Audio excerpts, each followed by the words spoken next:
अस्सलामुअलैकुम दोस्तों।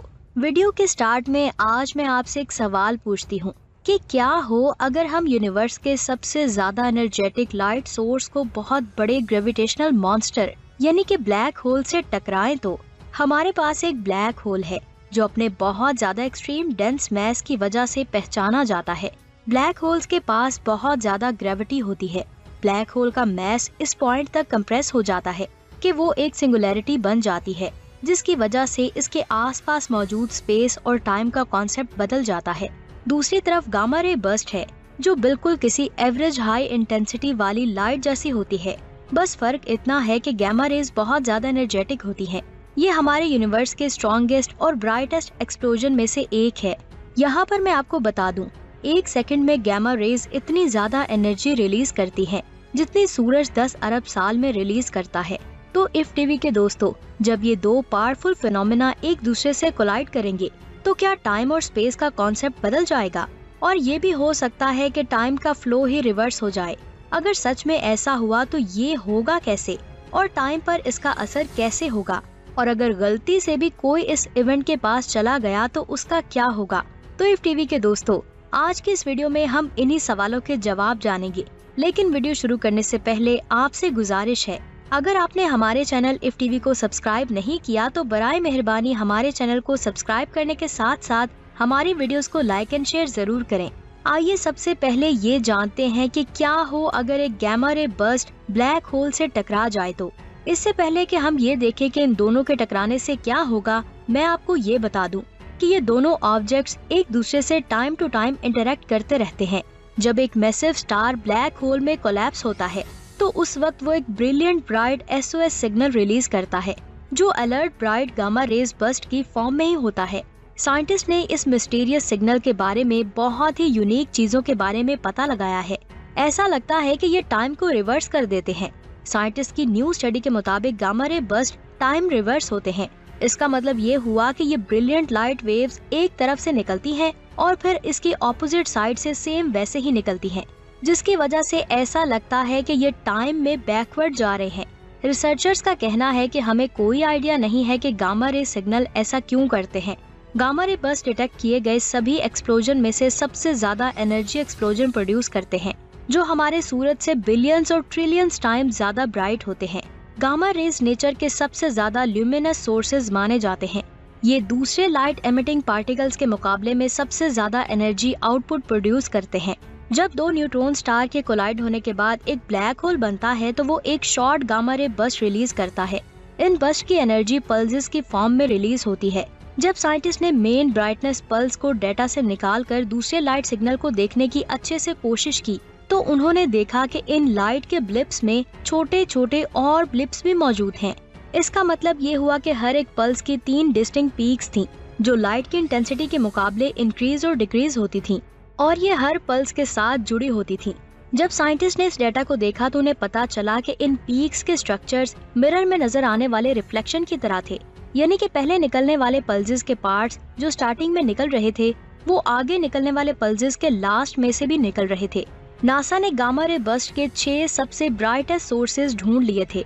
इन्हें ऑब्जर्व करते हुए साइंटिस्ट को टाइम रिवर्स्ड के लाइव सिग्नेचर मिले। अगर आसान अल्फाज में कहा जाए तो इन बर्स्ट में साइंटिस्ट को ऐसे सिग्नेचर मिले जो फ्लक्चुएट होकर मुड़ जाते हैं और टाइम में पीछे चले जाते हैं। यहाँ पर मैं आपको बता दूं, ये फिनोमेना दोनों यानी कि शॉर्ट और लॉन्ग गामा रे बर्स्ट के लिए सेम थे। इफ टीवी के दोस्तों, इस फिनोमेना को और भी अच्छे से समझने के लिए 3 लाइट स्विचेस A, B और C को इमेजिन कीजिए। फर्ज करें कि आप इन्हें बारी बारी ऑन करते हैं और फिर इन्हें ऑफ करते हैं। यहाँ पर मैं आपको बता दूं, यही ऑर्डर्स इन पल्सेस में भी रिपीट हो रहे हैं। साइंटिस्ट ने इसे अच्छे से समझने के लिए सिग्नल को स्ट्रेच करके पेपर के दरमियान फोल्ड किया। अब इस फोल्डिंग प्रोसेस ने रिवर्स होने वाले सिग्नल को फॉरवर्ड होने वाले सिग्नल के साथ जोड़ दिया, जिसकी वजह से साइंटिस्ट की प्रेडिक्शन बिल्कुल सही निकली कि gamma ray burst time reverse होते हैं। Gamma ray burst black hole की फॉर्मेशन को रिप्रेजेंट करते हैं और ब्लैक होल के आसपास मौजूद स्पेस और टाइम को बहुत ही अजीब तरीके से इफेक्ट करते हैं। यहाँ पर मैं आपको बता दूं, ये ब्लास्ट एग्जैक्टली टाइम को रिवर्स नहीं करते, लेकिन फिर भी इस तरह की अजीब चीज से इनकार नहीं किया जा सकता। आइए अब मैं आपको ये एक एग्जाम्पल से समझाती हूँ कि आखिर ऐसा कैसे हो सकता है। जब एक स्टार एक्सप्लोड होता है तो बहुत बड़ा ब्लास्ट बाहर की तरफ मूव करता है, वो भी ए, बी और सी के ऑर्डर में।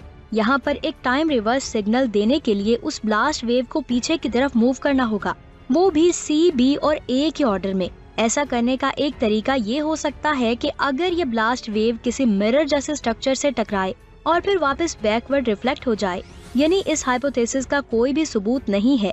यहाँ पर हमें ये बात समझनी होगी कि इन टाइम रिवर्स स्ट्रक्चर्स के अजम्पशंस इस बात पे टिके हुए हैं कि उनके पल्सेस बहुत ही वेल डिफाइंड हैं और जिनके मैथमेटिकल इक्वेशंस बनाई जा सकती हैं। लेकिन इस पल्सेस की शेप और नेचर बहुत ज्यादा कॉम्प्लिकेटेड हो सकती है, जिन्हें सिंपल मैथमेटिकल फॉर्म में कन्वर्ट नहीं किया जा सकता। इसका मतलब ये भी हो सकता है कि ये ट्रिपल पीक फिजिकली रियल बनी हो। अब इनमें से जो बहुत ज्यादा चीजें ऑब्जर्व की गई हैं, वो लाइट के इल्यूजन भी हो सकती हैं। आइए अब ये जानते हैं कि क्या हो अगर gamma ray bast black hole से टकरा जाए तो। हमारी यूनिवर्स बहुत ज्यादा बड़ी है, जिसमें डेली ब्लैक होल फॉर्म हो सकता है और उनसे निकलने वाले गामा रे बस्ट एक डायरेक्शन में स्प्रेड हो सकते हैं, जिसकी वजह से हो सकता है कि ये गामा रेज किसी दूसरे ब्लैक होल से जाकर टकरा जाएं। इनके फ्लैशेस 2 सेकंड के भी हो सकते हैं और 30 सेकंड के भी हो सकते हैं। यहाँ पर ये सवाल आता है कि अगर आप इस फिनोमेना को ऑब्जर्व करेंगे तो क्या आपको ऐसा एक्सप्लोजन नजर आएगा जो सूरज से बिलियंस और ट्रिलियंस टाइम ज्यादा ब्राइट हो? तो इसका जवाब है जी नहीं। वैसे तो कुछ लाइट वेव्स की फ्रिक्वेंसी इतनी होती है जिसे हम अपनी आंखों से देख सकते हैं, लेकिन गामा रेज की फ्रिक्वेंसी बहुत ही हाई होती है। हमारी आंखें इन ब्यूटीफुल बस्ट को नहीं देख सकती।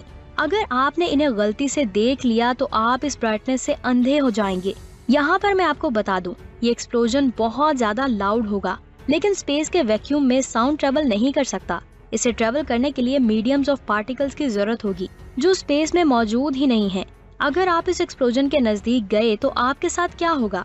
तो मैं आपको बता दूं, गामा रेज बहुत ज्यादा हार्डेस्ट होते हैं, जो एलईडी और कंक्रीट जैसे मटेरियल को भी पेनिट्रेट कर सकते हैं। इसका मतलब ये है कि ये हमारी बॉडी को चीरते हुए इसमें से गुजर जाएंगे। जैसे ही ये हमारी बॉडी से निकलेंगे तो हाई लेवल रेडिएशन हमारी बॉडी में से पास होगा, जिसकी वजह से हमारे बाल गिरने लगेंगे। ये एनर्जी आपकी बॉडी के टिश्यूज और यहाँ तक के डीएनए को भी डैमेज कर सकती है, जिसकी वजह से मौत पक्की है। इतना कुछ सुनने के बाद आप अब इसे देखने की ख्वाहिश भी नहीं करेंगे। हमारी जमीन के लिए भी गामा रे बहुत ज्यादा खतरनाक हो सकती है। अगर रिसेंट स्टडीज को देखा जाए तो ऐसा होने के बहुत ही कम चांसेस हैं कि हमारी गैलेक्सी या फिर पास्ट की किसी गैलेक्सी में गामा रे बस्ट हो जाए। अगर हम इसका इम्पैक्ट जमीन पर देखना चाहते हैं तो इसे हमारी जमीन के बहुत ज्यादा नजदीक आना होगा। यहाँ पर मैं आपको बता दूं, बीमिंग पर बहुत ज्यादा चीजें डिपेंड करती हैं। जो ऑब्जेक्ट गामा रे बस्ट के बिल्कुल क्लोज है लेकिन उसके बीमिंग पाथ में नहीं है, तो वो अनइफेक्टेड रहेगा। अगर हमारी जमीन के नजदीक गामा रे बस्ट हुआ तो हमारी जमीन का एटमॉस्फेयर डिस्ट्रॉय हो जाएगा। सबसे ज्यादा असर ओजोन लेयर पर होगा। इस बस्ट से निकलने वाले फोटोन्स केमिकल रिएक्शन पैदा करेंगे, जिससे फोटोकेमिकल स्मोक निकल सकती है। इसका जमीन के एटमॉस्फेयर पर बहुत ज्यादा असर होगा। लेकिन यहाँ पर अच्छी बात यह है कि ऐसा होने के चांसेस ना होने के बराबर हैं। आज की इस वीडियो से आपको ये पता चल गया होगा कि हमारी जमीन एस्ट्रॉइड्स के टकराने के अलावा बस्ट से भी तबाह हो सकती है। तो दोस्तों, आज की वीडियो आपको कैसी लगी नीचे कमेंट्स करके जरूर बताएं। अपना बहुत सारा ख्याल रखें। अल्लाह हाफिज।